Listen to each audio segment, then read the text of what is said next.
The bitter January wind howled across Thomas Miller's weathered farmhouse, rattling the windows as he sat at his kitchen table, reviewing another month of concerning financial statements.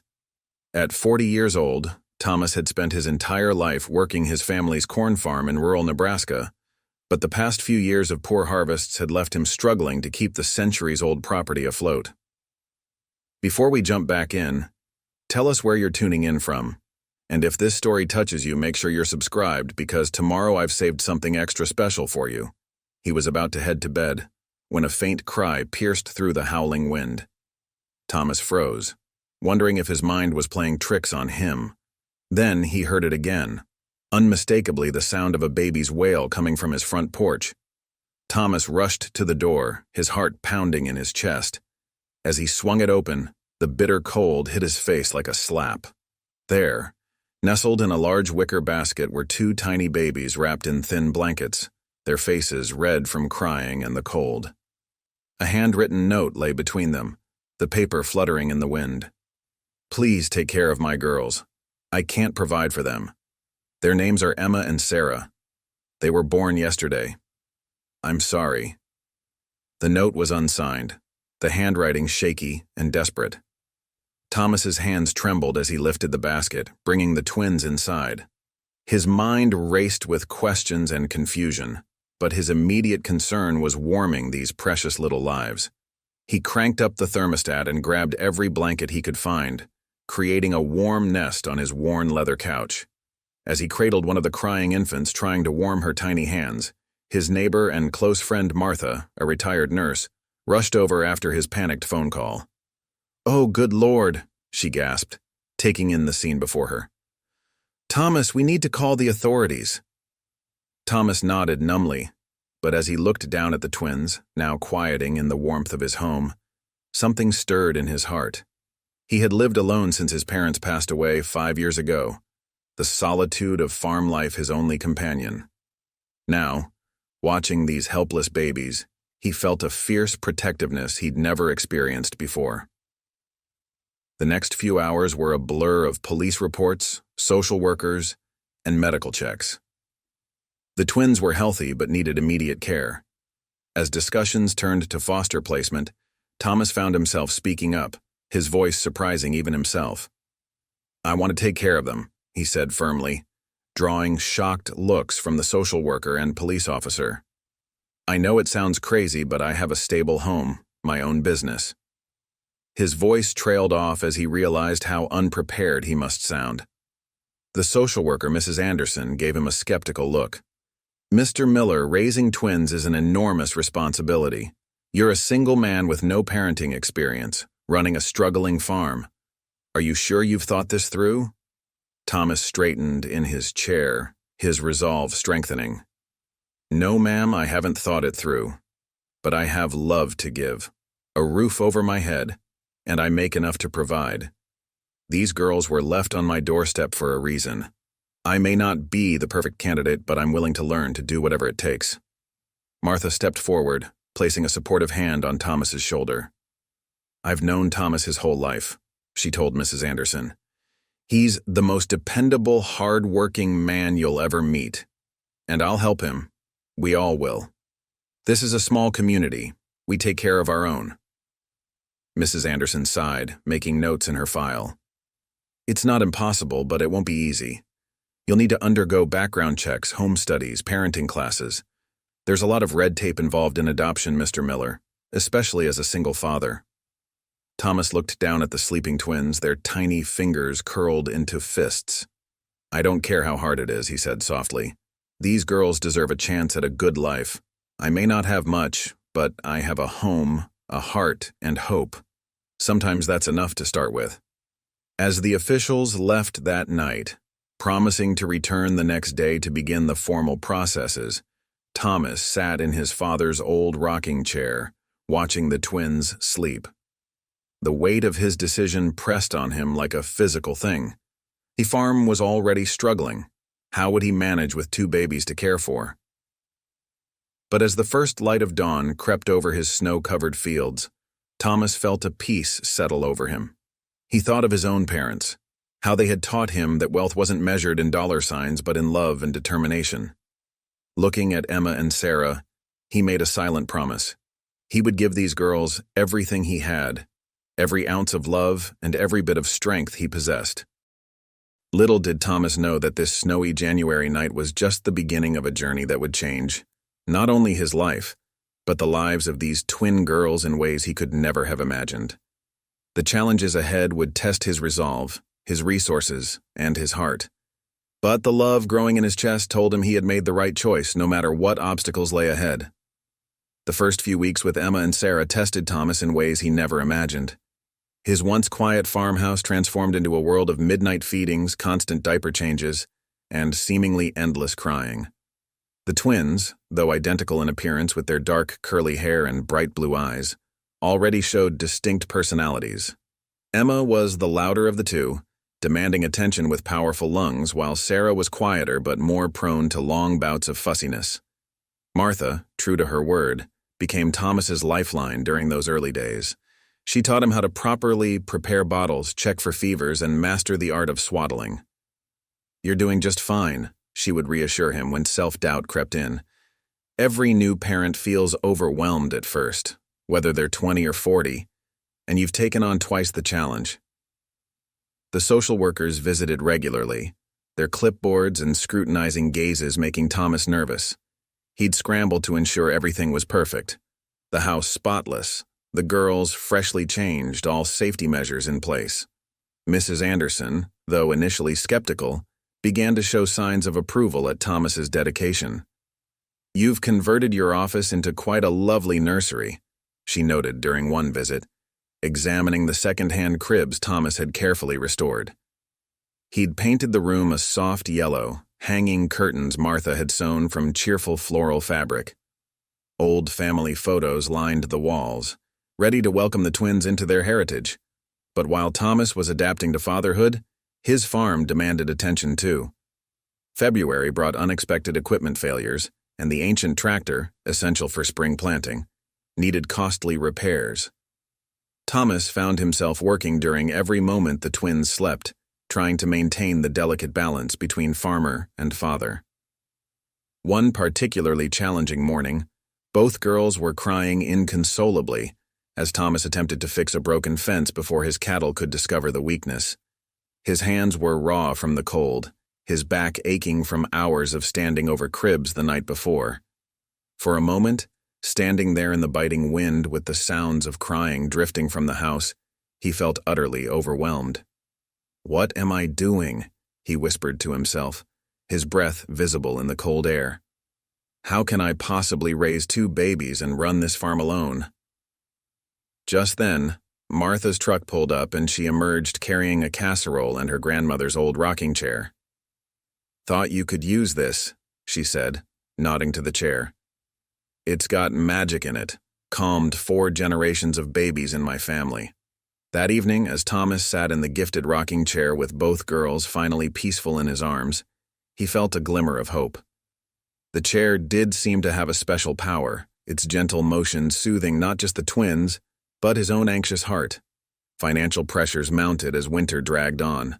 Formula, diapers, and baby supplies strained his already tight budget. Thomas started selling off non-essential farm equipment, telling himself the girls' needs came first. He spent evenings at his kitchen table after the twins were asleep, poring over accounting books and loan applications, trying to figure out how to keep both his farm and his new family afloat. The adoption process itself brought additional stress. There were countless forms to fill out, background checks to complete, and interviews to endure. Each visit from social services left Thomas anxious, wondering if they would decide he wasn't suitable after all. The thought of losing the girls now was unbearable. They had become his whole world in just a few short weeks. One particularly difficult day, after a lengthy interview with yet another social worker, Thomas found himself sitting in his father's old chair in the living room, emotion overwhelming him. The girls were napping upstairs, and in the quiet, he pulled out an old photo of his parents. "I wish you were here," he whispered to the image. "I could use your advice right about now." He could almost hear his father's voice. Son, anything worth doing is worth doing through the hard times. His mother would have loved the twins, would have known instinctively how to comfort them, how to guide him through this new territory of parenthood. The sound of one of the twins crying pulled him from his thoughts. Heading upstairs, he found Emma awake, her tiny face scrunched up in distress. As he lifted her, Sarah began stirring too. They seemed to have an uncanny ability to sync their schedules. Thomas settled into the rocking chair, managing to gather both girls in his arms. "It's okay, little ones," he murmured, gently rocking. "Daddy's got you. We're going to figure this out together." The word daddy still felt foreign on his tongue, but it also felt right, like a key fitting perfectly into a lock he hadn't known was there. As February turned to March, Thomas began to find his rhythm. He learned to predict the twins' needs, to distinguish between their different cries, to function on minimal sleep. The morning routine became almost choreographed, bottles warming while he changed diapers. One twin settled in a bouncer while he tended to the other, quick bites of his own breakfast eaten while standing at the kitchen counter. Martha helped him set up a small play area in the corner of his workshop, allowing him to keep an eye on the girls while he repaired equipment. The twins seemed fascinated by the sounds of tools and machinery, their tiny faces tracking his movements as he worked. Sometimes he'd catch himself humming old country songs to them, the same ones his father used to sing while working the fields. The local community, though initially surprised by Thomas's decision, rallied around the unusual family. Church members brought meals and hand-me-down baby clothes. Fellow farmers offered their help with equipment repairs and field work. The elderly women who gathered at the local diner for morning coffee took turns knitting tiny sweaters and booties for the twins. But despite the support, Thomas knew the real challenges were just beginning. Spring planting season was approaching, and with it would come long days in the fields. He had no idea how he would manage the intensive work while caring for two infants. The farm's survival depended on a successful planting, but his daughters needed him too. As he stood at his bedroom window one night, watching the moon cast shadows across his snow-covered fields, Thomas realized his life had been divided into two parts, before the twins and after. Everything had changed. Yet somehow it felt like Emma and Sarah had always been meant to be his. The path ahead was uncertain, filled with challenges he could only begin to imagine. But looking at his sleeping daughters, Thomas knew with absolute certainty that he would find a way to make it work. Spring arrived with its promise of new beginnings, but for Thomas, it brought a fresh set of challenges. Planting season on the farm demanded every moment of daylight, yet the twins needed constant attention. He'd rise before dawn, bottle-feeding the girls while studying weather reports and planning the day's fieldwork. The delicate balance of being both farmer and father stretched him to his limits. Martha continued to be a blessing, watching the twins when she could, but she had her own family obligations. Thomas hired a local teenager, Jenny, to help with the girls during the most critical planting days, but the extra expense cut deep into his already strained budget. One particularly challenging morning, as Thomas rushed to load seed into his planter, Emma developed a high fever. His heart raced as he felt her tiny forehead burning against his palm. Sarah, sensing her sister's distress, began wailing inconsolably. Thomas spent the next hours pacing the emergency room, both girls in his arms, watching precious planting time slip away while waiting for the doctor. "Just an ear infection," the doctor assured him, writing out a prescription. "Common in infants, nothing to worry about." But Thomas did worry. The medical bills would set him back even further, and he'd lost a crucial day of planting. As he drove home, the twins finally sleeping in their car seats, he caught sight of dark clouds gathering on the horizon. The forecast had predicted 3 days of rain, which would further delay his planting schedule. That evening, after settling the girls in their cribs, Thomas sat at his kitchen table, surrounded by bills and bank statements. The numbers refused to add up no matter how many times he recalculated. The farm loan payment was due soon, and the medical bills would strain his resources even further. He buried his face in his hands, exhaustion seeping into his bones. "Lord," he whispered into the quiet kitchen, Give me strength to do this." As if in response to his prayer, Emma's cry echoed through the baby monitor. Thomas found her standing in her crib, tiny hands gripping the rails, her face lighting up at the sight of him. Despite his exhaustion, his heart melted. Sarah stirred in the next crib, and soon both girls were reaching for him, their trust and love unconditional. "Who needs sleep anyway?" He chuckled, gathering them both in his arms. They snuggled into his chest, their tiny bodies warm and trusting. In that moment, the weight of his financial worries seemed less important than the miracle of these two lives depending on him. The next few weeks brought their own rhythm of chaos. Thomas learned to plant with one hand while holding a bottle in the other, to sing lullabies over the roar of machinery, to change diapers in the cab of his tractor. The twins grew stronger each day, their personalities emerging more distinctly. Emma remained the bold one, fearlessly reaching for anything that caught her interest, while Sarah watched the world with thoughtful eyes before making her moves. They began to babble, their first sounds bringing joy to Thomas's heart even during the most stressful days. One afternoon, as Thomas worked on fixing an irrigation line, he heard unfamiliar voices near the house. His heart stopped when he realized the twins were napping inside with only Jenny watching them. He sprinted across the field, his mind racing with worst-case scenarios. To his relief, he found Mrs. Anderson from Social Services conducting an unannounced visit. Jenny had handled it well, showing the social worker the girls' clean, well-organized nursery and their detailed feeding schedule. But Thomas could see the concern in Mrs. Anderson's eyes as she noted his muddy boots and weathered appearance. "Mr. Miller," she began carefully, "we need to discuss your work-life balance. Running a farm single-handedly while raising twins, it's a lot for anyone to handle." Thomas straightened his shoulders, fighting down his panic. "I'm managing," he insisted. "The girls are well cared for, they're healthy, they're loved." "They are," Mrs. Anderson agreed, her voice gentler. "That's evident. But we need to ensure the situation is sustainable long-term. Have you considered hiring more help? Or perhaps scaling back the farm operations?" The suggestions, though well-meaning, struck fear into Thomas's heart. The farm was his heritage, his livelihood, and now his means of providing for his daughters. Scaling back wasn't an option, and hiring help would require money he didn't have.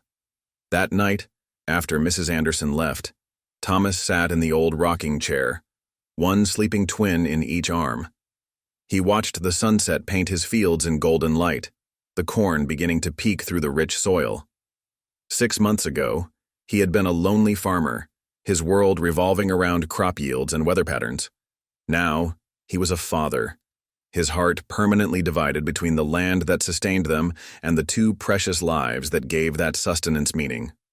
"We'll prove them wrong," he whispered to his sleeping daughters. "Somehow, we'll make this work." The next morning, Thomas woke to find several of his neighboring farmers in his fields, their tractors already running. Word of the social services visit had spread, and the community had rallied. They worked together, finishing in hours what would have taken Thomas days alone. "We take care of our own," old Joe Peterson said simply, waving off Thomas's emotional thanks. "Those little girls of yours, they're part of this community now. We're not about to let you lose them." As spring melted into summer, Thomas began to find his footing. The twins started sleeping through the night more regularly, giving him precious hours of rest. He developed systems and routines that, while not perfect, helped him juggle his dual responsibilities. The girls grew stronger, their laughs and babbles providing a soundtrack to his daily work that he couldn't imagine living without. Yet beneath his growing confidence, Thomas couldn't shake the nagging fear that one bad harvest, one major equipment failure, or one more surprise visit from social services could upset the delicate balance he'd achieved. The path ahead was still uncertain, but looking at his daughters' smiling faces, he knew he would walk it with everything he had. As summer blazed across the Nebraska plains, Thomas faced his greatest challenge yet. The drought that had been threatening the region finally struck in full force, turning the promising green cornfields into withering stalks of yellow and brown. Each morning he would stand at the edge of his fields, watching the sun rise over crops that were slowly dying despite his best efforts. The twins, now crawling and beginning to pull themselves up on furniture, remained blissfully unaware of their father's mounting concerns. At 10 months old, they had developed an uncanny ability to find mischief in every corner of the farmhouse. Emma, the more adventurous of the two, would often lead expeditions under the kitchen table or behind the living room curtains, with Sarah following close behind. One scorching afternoon, as Thomas reviewed his latest bank statement at the kitchen table, Emma pulled herself up using his pant leg, her small face beaming with pride. Sarah, not to be outdone, grabbed his other leg, both girls babbling happily. Thomas felt his throat tighten as he looked at the numbers on the paper, then down at his daughter's trusting faces. The irrigation system had failed the previous week, requiring expensive emergency repairs that had drained his already depleted savings. The drought meant he would likely lose at least half his crop, and the bank was becoming increasingly concerned about his ability to make loan payments. The twins needed new clothes as they rapidly outgrew their current ones, and the cost of formula and diapers seemed to increase weekly. "Dada!" Emma proclaimed clearly for the first time, pulling harder on his jeans. Sarah echoed her sister. "Da-da-da!" Any other time, their first words would have been a moment of pure joy. Instead, Thomas felt tears stinging his eyes as he lifted them both into his lap. "That's right, my sweet girls," he whispered, his voice rough with emotion. "Daddy's here. Daddy's always going to be here." Later that evening, after putting the twins to bed, Thomas received a call from his bank manager, Mr. Harrison. The conversation was brief but devastating. Without a significant payment within the next 30 days, the bank would have to begin foreclosure proceedings. Thomas sat in the darkness of his kitchen after the call, his father's old coffee mug growing cold between his hands. The thought of losing the farm was painful enough, but the real fear that gripped his heart was the possibility of losing his daughters. How could he convince social services he was a fit parent if he couldn't even keep a roof over their heads? The next morning, Martha found him in the barn, attempting to repair an old tractor part rather than buying a new one. One look at his face told her something was wrong. "Thomas Miller," she said firmly, "stop what you're doing and tell me what's happening." The whole story spilled out. The drought, the failed irrigation system, the bank's ultimatum. Martha listened quietly, her weathered face growing increasingly concerned. "Have you talked to Pastor Mike about this?" she asked finally. "Or any of the other farmers?" Thomas shook his head. Pride and independence had been ingrained in him since childhood. "They're all struggling with the drought too," he said. "I can't ask for help." Martha's eyes flashed with determination. "You're not asking. I am." Before Thomas could protest, she was already heading to her truck, her cell phone in hand. By Sunday afternoon, the entire farming community knew of Thomas's situation. After church, Pastor Mike called an impromptu meeting in the fellowship hall. Thomas sat uncomfortably at a table, the twins playing contentedly in a makeshift playpen nearby, as his neighbors and fellow farmers discussed his predicament as if it were their own. Old Joe Peterson, who had helped during planting season, stood up first. "I've got some spare irrigation equipment from when we upgraded last year. It's yours if you want it, Thomas." Others followed suit. The Hendersons offered to share their well water with Thomas's adjacent fields. The Women's Auxiliary Group volunteered to organize a fundraising dinner. Young farmers offered their labor, and retired ones offered their expertise. "We've all been through hard times," Pastor Mike reminded the group, "and we've all needed help at some point. Thomas took on raising these precious girls when they needed a home. Now it's our turn to make sure they keep that home." Thomas felt overwhelmed by the outpouring of support. He watched as his neighbors made plans and organized committees, their determination to save his farm matching his own. Emma and Sarah, seeming to sense the importance of the moment, were unusually quiet, watching the proceedings with wide eyes. The following weeks saw a flurry of activity on the Miller farm. Neighbors arrived daily with equipment, supplies, and helping hands. The women of the church took turns watching the twins so Thomas could focus on saving what crops he could. The fundraising dinner turned into a full-fledged carnival, with the entire county turning out to support the farmer who had opened his heart to 2 abandoned babies. Even Mr. Harrison from the bank attended the carnival, watching as Emma and Sarah were passed from arm to arm, charming everyone with their matching smiles. The next day, he called Thomas with news of a revised payment plan that would help him weather the crisis. Standing in his fields one evening, Thomas watched the sun set over his land. The drought had taken its toll, but thanks to the community's help, enough of his crop would survive to keep the farm going. Emma and Sarah played on a blanket nearby, their happy squeals mixing with the sound of crickets and distant tractors. Martha approached carrying 2 fresh bottles for the twins. "You know," she said, handing him the bottles, "sometimes it takes a crisis to remind us that we're not meant to do everything alone." Thomas nodded, watching as his daughters reached eagerly for their bottles. "I always thought I had to be strong for them," he said quietly. "Turns out, they made me strong enough to accept help when I needed it."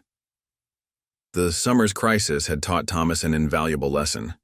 Being a good father didn't mean having all the answers or solving every problem alone.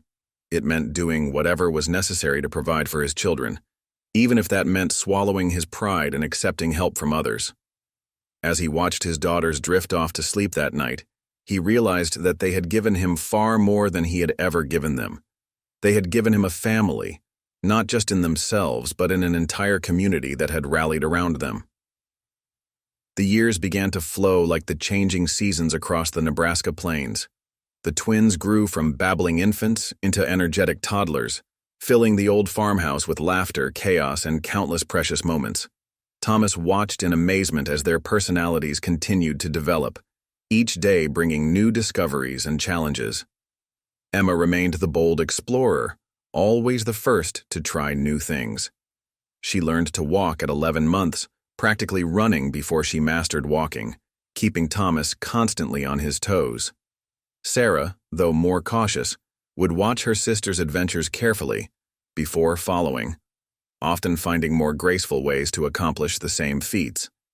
Their 3rd birthday party became a community celebration. The entire church gathered at the farm, bringing homemade cakes and presents. Thomas stood back, watching his daughters blow out their candles, their dark curls catching the summer sunlight. Martha appeared beside him, offering a tissue for the tears he hadn't realized were falling. "They look just like your mother when she smiles," she said softly, referring to the old photos that still lined the walls. "She would be so proud of all of you." The farm had recovered from the drought crisis, thanks to better weather and the continued support of the community. Thomas had learned to balance his work with the girls' schedules, converting an old storage room near the barn into a playroom where they could safely stay while he worked nearby. He would often pause in his tasks to watch them through the window, their imaginations turning cardboard boxes into spaceships and princess castles. One autumn morning, as Thomas helped the girls put on their backpacks for their first day of preschool, he felt an unexpected ache in his chest. Emma was wearing her favorite yellow dress, her curls tied back with matching ribbons, while Sarah had insisted on wearing overalls, just like her daddy. "Are you crying, Daddy?" Sarah asked, reaching up to touch his cheek.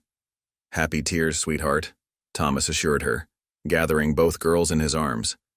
"I'm just proud of my big girls." The preschool teacher, Miss Wilson, had initially been concerned about separating the twins into different classes, but Thomas had agreed with Martha that it would help them develop their independence.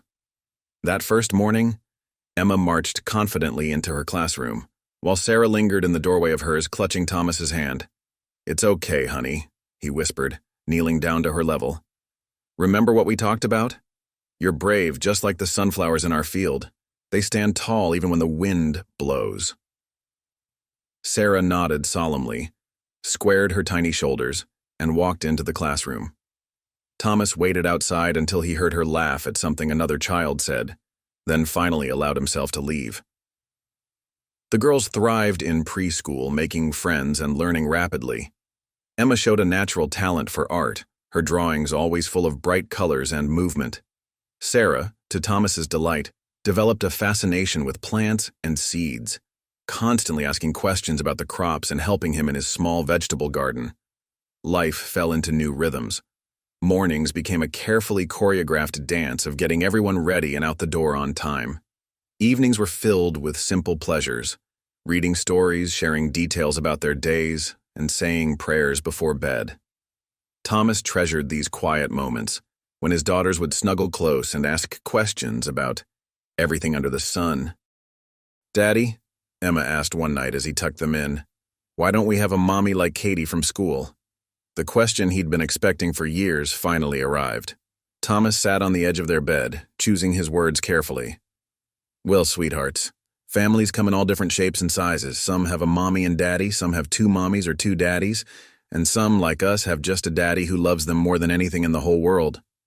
"But who leaves us notes in our lunchbox?" Sarah asked, referring to their friend's daily messages from her mother.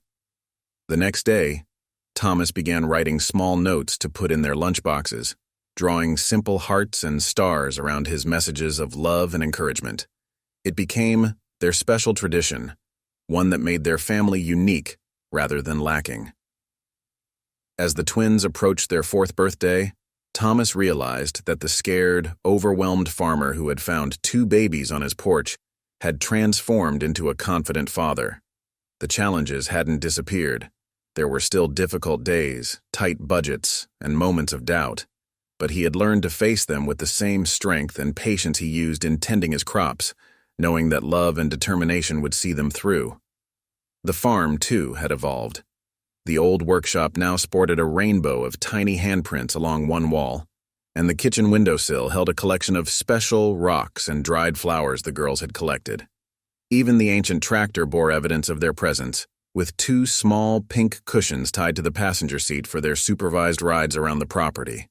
Through it all, Thomas marveled at how 2 tiny abandoned babies had not only changed his life, but had brought out the best in an entire community. His daughters were growing up surrounded by love, not just from him, but from all the neighbors and friends who had become their extended family. The challenges ahead would be different, but Thomas faced them with a full heart, knowing that every sacrifice had been worth it for the joy of being Emma and Sarah's father. As Emma and Sarah entered elementary school, Thomas faced a new chapter of parenting that tested him in unexpected ways.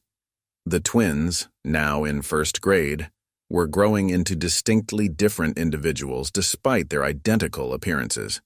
Their teacher, Mrs. Roberts, often joked that she could tell them apart not by their looks, but by their approaches to life. Emma had developed into a natural leader, always the first to raise her hand in class and quick to make new friends. Her artwork covered the refrigerator at home, each piece more ambitious than the last. Sarah, equally bright but more reserved, preferred to lose herself in books, often reading far above her grade level. She had inherited Thomas's love for nature, keeping detailed drawings of the plants and insects she found around the farm. One autumn afternoon, Thomas received an unexpected call from the school principal. His heart raced as he answered, immediately worried something had happened to one of the girls. "Mr. Miller," the principal began, "I'm calling about Emma. There was an incident today during recess. It turned out Emma had gotten into a fight defending Sarah from some boys who had been teasing her about not having a mother." Thomas felt his chest tighten as he listened to the details. Emma had emerged with a scraped knee and a warning, while Sarah had spent the rest of the day in the nurse's office, refusing to speak to anyone. That evening, after picking up both girls from school, Thomas sat them down at the kitchen table. Emma's chin was set defiantly, while Sarah studied the wooden surface, avoiding his eyes. "Want to tell me what happened today?" he asked gently. "Tommy Barnes said we were weird because we don't have a mom," Emma burst out, her small fists clenched. "He said nobody wanted us, that's why we got left on the porch. I had to make him stop, Daddy." Sarah's shoulders began to shake with silent sobs. Thomas moved quickly, gathering both girls into his arms. They clung to him, their tears soaking his worn flannel shirt. "Listen to me, both of you," he said firmly, his voice thick with emotion. "You are wanted. You are loved. The day I found you was the best day of my life, and don't let anyone tell you different." Later that night, after the girls were asleep, Thomas pulled out the old wooden box where he kept important papers. Inside was the original note left with the twins, now worn and creased. He read it again, wondering for the 1,000th time about the mother who had left them, hoping she would somehow know that her daughters were thriving. The incident at school sparked changes in both girls. Emma became even more protective of her sister, while Sarah withdrew further into her shell. Thomas watched with growing concern as Sarah began making excuses to stay home from school, complaining of stomach aches that mysteriously disappeared by mid-morning. Martha, now retired but still a constant presence in their lives, suggested getting the girls involved in activities outside of school. They need to build their confidence, she advised. Find something each of them can excel at individually. Taking her advice, Thomas enrolled Emma in the local children's theater group and Sarah in a 4-H club that focused on agricultural science. The activities meant more driving, more scheduling challenges, and more expenses, but Thomas watched with relief as both girls began to blossom in their chosen pursuits. Emma discovered a passion for performing, her natural exuberance finding a perfect outlet on stage. She landed the lead role in the children's production of Charlotte's Web, her voice filling the community center with surprising power for such a small person. Sarah, meanwhile, threw herself into learning about crop rotation and soil composition. She started a small experimental garden behind the house, carefully documenting the growth of different plants. Thomas often found her bent over her notebook, recording observations with scientific precision that amazed her 4-H leaders.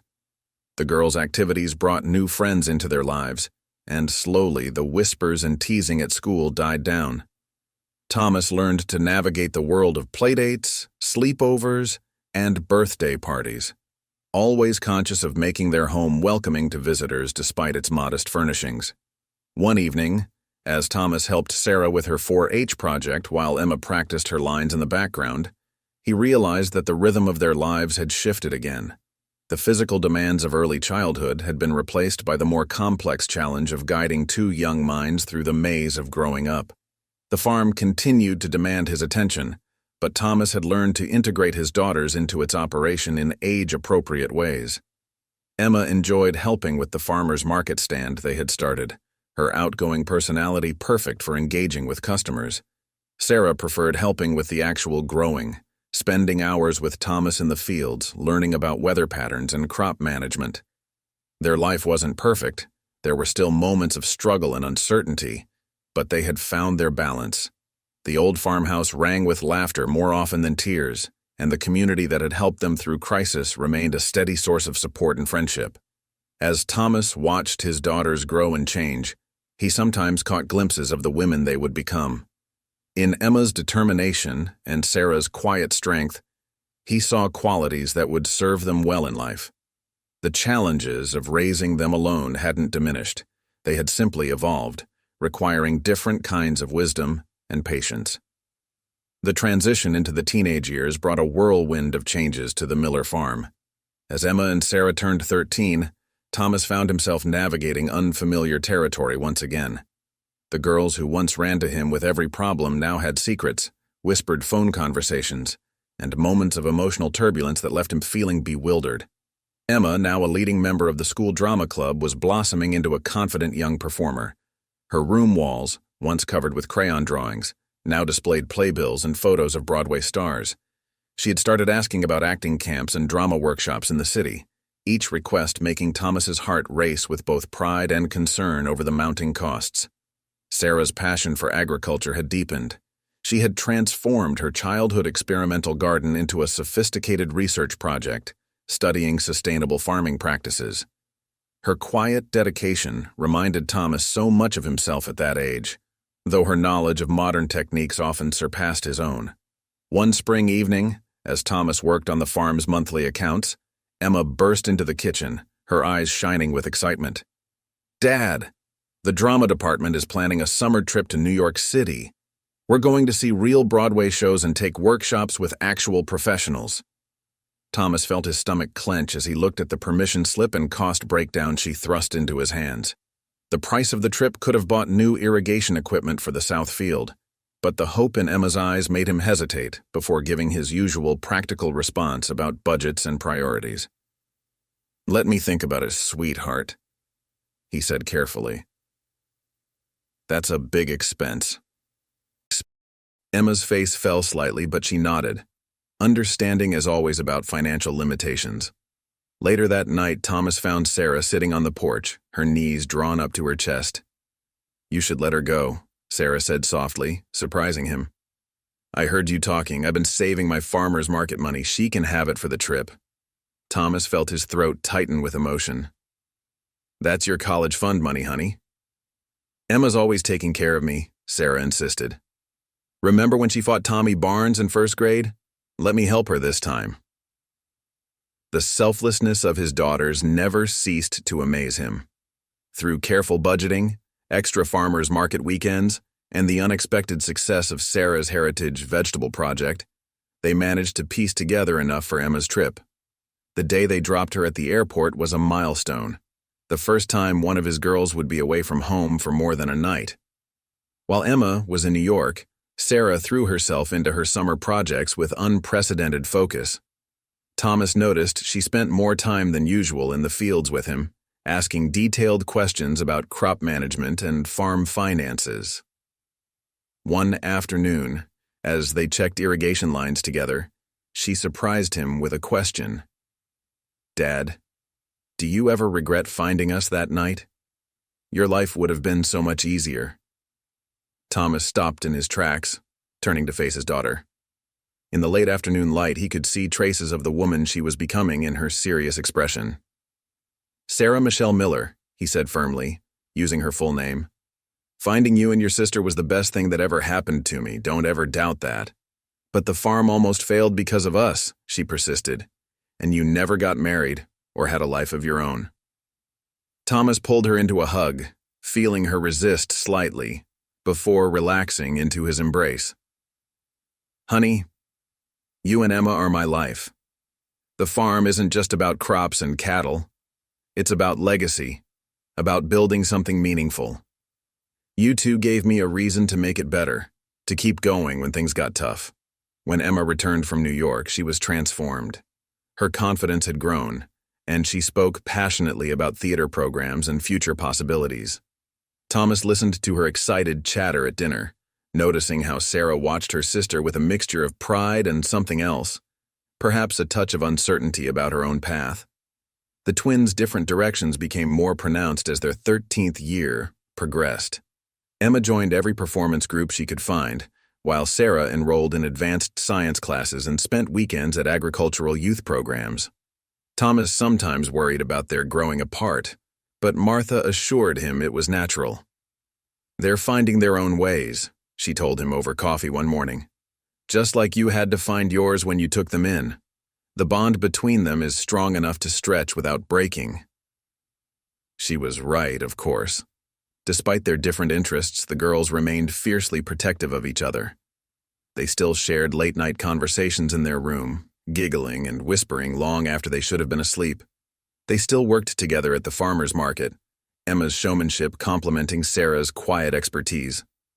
Thomas watched them navigate these early teenage years with a mixture of pride and nostalgia. The little girls who once needed him for everything were growing more independent each day, yet they still turned to him in moments of uncertainty, still trusted him with their dreams and fears, even as those dreams grew bigger and more complex. As the twins approached their 16th birthday, Thomas began to notice subtle changes in their interactions with him. The girls who once shared every thought and feeling now kept certain aspects of their lives private. While this was a natural part of growing up, it left Thomas feeling both proud of their independence and somewhat nostalgic for the days when a hug from Dad could solve any problem. Emma had grown into a striking young woman, her natural charisma drawing people to her like moths to a flame. She was now president of the drama club and had started teaching theater workshops to elementary school kids. Her bedroom walls were covered with college brochures, most featuring prestigious performing arts programs in far-off cities. Sarah, equally beautiful, but more reserved, had developed into a serious student with a particular gift for environmental science. She had turned their small experimental garden into a full-fledged research project, studying sustainable farming practices. Local agricultural organizations had taken notice, and she'd been invited to present her findings at several youth science conferences. One evening, as Thomas reviewed the farm's quarterly reports, he overheard a heated conversation between the twins in the kitchen. "You have to tell him, Emma." Sarah's voice was urgent. He needs to know. I can't, Emma replied, her voice uncharacteristically small. It'll break his heart. Thomas's hand froze over his paperwork, his heart beginning to race. Before he could decide whether to make his presence known, Emma fled upstairs, leaving Sarah standing alone in the kitchen. The sound of a door slamming echoed through the house. That night, Thomas tossed and turned, his mind racing with possibilities. Was Emma in some kind of trouble? Was she ill? The next morning, he found an envelope on his desk, his name written in Emma's familiar flowing script. Dear Dad, the letter began, I've been offered an early admission spot at the Manhattan School of Performing Arts. They want me to start in January, finishing high school while beginning their pre-college program. It's an amazing opportunity, but it means leaving the farm, leaving Sarah, leaving you. I don't know how to tell you this in person because I know how much it costs, and I know we can't afford it, but I had to let you know about my dream. Thomas sat heavily in his chair, the letter trembling in his hands. His mind flashed back to that snowy night 16 years ago when he'd found 2 tiny babies on his doorstep. He'd promised then to give them every opportunity for a good life, but he'd never imagined it might mean watching one of them leave the nest so soon. Later that day, Thomas found Emma in the barn, sitting in the hayloft where she and Sarah used to play as children. Her eyes were red from crying. I found your letter, he said softly, climbing up to sit beside her. I'm sorry, Dad, she whispered. I know we can't afford it, and I know the farm needs help, and… Emma, Thomas interrupted gently. Tell me about the program. Tell me about your dream. As Emma began to speak, her whole face lit up. She described the classes, the opportunities, the chance to work with professional performers. Thomas listened, his heart swelling with pride even as it ached with the realization that his daughter had grown up faster than he was ready for. What does Sarah think about all this? He asked finally. She's the one who made me apply, Emma admitted. She helped me make the audition video and everything. But Dad, the tuition, it's more than we make in a year on the farm. Thomas nodded slowly. Some harvests take years to come in, he said thoughtfully. And some investments are worth more than money. Over the next few weeks, Thomas met with his bank manager, talked to financial advisors, and even consulted with Martha about possibly selling some of the farm's non-essential equipment. The numbers were daunting, but not impossible. The community that had helped them through the drought years stepped up again, organizing fundraisers and offering support. Sarah threw herself into making the dream possible for her sister, working extra hours at the farmer's market, and even selling her prized collection of agricultural research equipment. We're twins, she told Thomas when he protested. Her dreams are part of mine, too. The day they dropped Emma off at her new school in Manhattan was both heartbreaking and triumphant. The 3 of them stood on the busy city sidewalk, trying to delay the inevitable goodbye. Emma, usually so confident, clung to them like she had as a child. You can always come home, Thomas reminded her, his voice rough with emotion. Anytime. Promise you'll take care of Dad, Emma whispered to Sarah as they hugged. Promise you'll take care of yourself, Sarah replied, tears streaming down her face. As Thomas and Sarah drove back to Nebraska, the truck felt emptier than it ever had. But when they pulled up to the farm, they found Martha and several neighbors waiting with a hot meal and warm hugs, reminding them that family extended beyond blood ties. That night, Thomas sat on the porch, looking at the stars that seemed to shine a little less brightly without Emma's presence. Sarah joined him carrying 2 mugs of hot chocolate. She's going to be amazing, Dad, Sarah said softly. You both already are, Thomas replied, pulling her close. The farm felt different with only 2, but Thomas knew this was just another season of growth, another harvest of a different kind.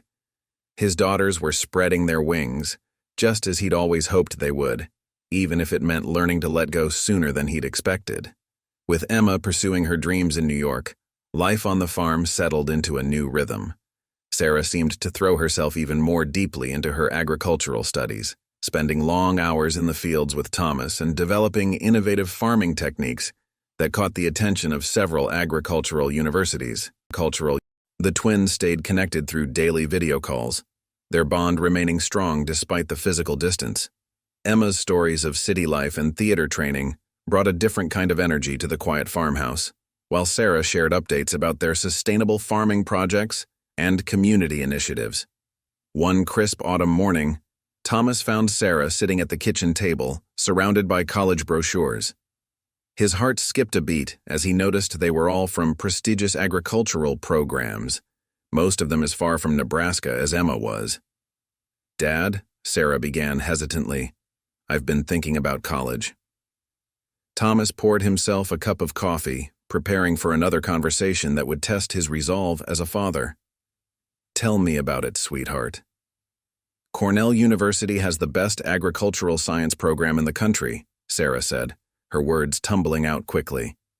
"Their research in sustainable farming practices is groundbreaking, and they're doing amazing work with climate-resistant crops, but—" She paused, biting her lip. "But it's in New York," Thomas finished for her.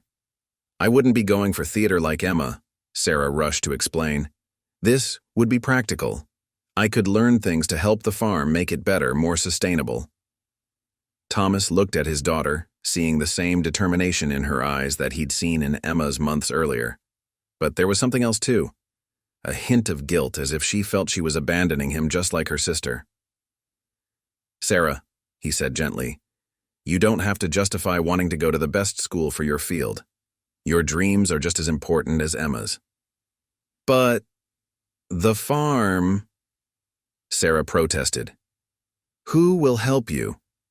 And after all the money we spent on Emma's program." Thomas reached across the table and took her hand. "The farm has been here for generations, and it will be here when you finish school. Sometimes the best way to keep something going is to step away and learn new ways to make it better." That evening, during their video call, Emma noticed something was different about her sister. "Spill it, Sarah," she demanded. "What's going on?" When Sarah shared her college plans, Emma's squeal of excitement was so loud it made the laptop speakers crackle. "We could be in the same state again," she exclaimed. "Different cities, but close enough to visit." The possibility of having both his daughters on the opposite side of the country made Thomas's chest tight, but he couldn't deny the joy in their faces as they made plans and shared dreams. That night he sat in his father's old chair, looking at the family photos on the wall. "Did I do right by them?" he whispered to the image of his parents, letting them fly so far from the nest. The next few months were a whirlwind of college applications, scholarship essays, and financial planning. Sarah's impressive research projects and academic record attracted attention from several universities, and to everyone's joy, she was offered a substantial scholarship to Cornell. The community once again rallied around the family, organizing fundraisers and offering support. Old Joe Peterson, who had helped during the drought years, approached Thomas after church one Sunday. "My grandson's looking for farm work," he said casually. "Strong back, good head on his shoulders. Might be helpful to have an extra pair of hands around here when Sarah heads off to school." Thomas recognized the offer for what it was, the community's way of ensuring he wouldn't be alone when both his daughters were gone. The thought brought tears to his eyes. As Sarah's graduation approached, she spent every free moment documenting her farming techniques, creating detailed manuals for whoever would help Thomas in her absence. She trained Joe's grandson, showing him the intricate irrigation systems she'd helped design and explaining her experimental crop rotation methods. Emma flew home for her sister's graduation, and for a brief, wonderful week, the farmhouse was full of noise and laughter again. The twins stayed up late every night, sharing secrets and dreams, their bond as strong as ever despite the months apart. The night before graduation, Thomas found them sitting on the porch swing, looking at the stars just as they had as little girls. He paused in the doorway, listening to their conversation. "Are you scared?" Emma asked softly. "Terrified," Sarah admitted, "but excited too." "Is that how you felt?" "Every day at first," Emma laughed.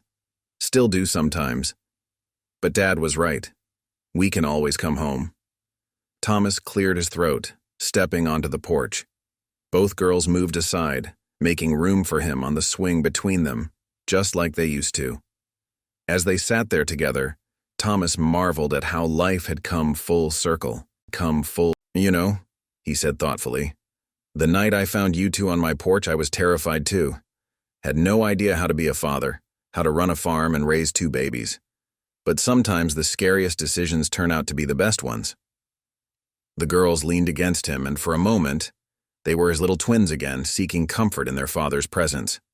But they were also strong, independent young women, ready to chase their dreams and make their mark on the world. "We'll make you proud, Dad," Sarah whispered. "You already have," Thomas replied, his voice rough with emotion. "You always have." 20 years had passed since that snowy night when Thomas found two tiny babies on his porch.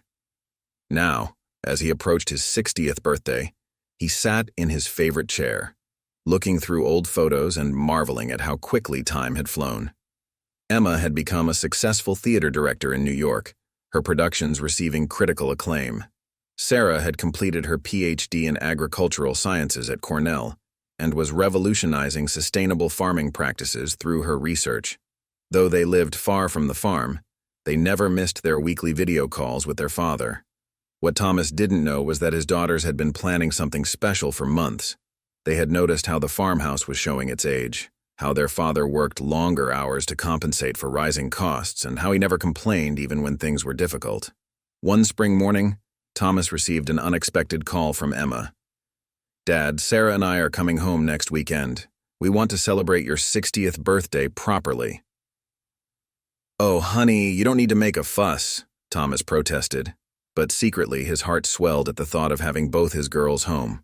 What he didn't realize was that Emma and Sarah had rallied the entire community for their plan. As soon as Thomas ended the call, dozens of neighbors sprang into action. The project they'd been secretly working on for months was about to come to fruition. The weekend arrived, and Thomas waited eagerly at the airport to pick up his daughters. They seemed unusually excited, exchanging mysterious glances throughout the drive home. As they turned onto the long driveway leading to the farm, Thomas noticed something was different. There, standing in front of his house, was the entire community. A huge banner read, "Happy 60th birthday, Thomas." But that wasn't what made him stop the truck in shock. The old farmhouse had been completely transformed. The weathered siding was new, the roof replaced, and a beautiful wraparound porch had been added, something his wife had always dreamed of building. Solar panels gleamed in the sunlight, and new agricultural equipment stood in the yard. "Surprise, Dad!" the twins exclaimed in unison, just like they had as little girls. With trembling legs, Thomas got out of the truck. Martha stepped forward, tears in her eyes. "The girls contacted everyone," she explained. "They've been planning this for a year." Emma took his arm. "We used our savings, Dad. Sarah designed all the sustainable upgrades, and I coordinated with the contractors. The whole community pitched in with labor and support." Sarah appeared on his other side. "The new equipment will triple the farm's efficiency," she explained excitedly. "And the solar panels will cut energy costs by 70%. The farm will be completely sustainable within 2 years." But there was more. The twins led their father inside, where the interior had been lovingly restored while maintaining its cherished character. In the living room, a wall of photos told their family's story, from the newspaper article about the twins' mysterious arrival to their graduations, achievements, and adventures. "There's one more thing," Emma said softly, leading Thomas to his office. Inside, they had created a small museum dedicated to the farm's history, including a special section about the night Thomas found them. A plaque on the wall read, "The Miller Family Farm, where love grows stronger than blood."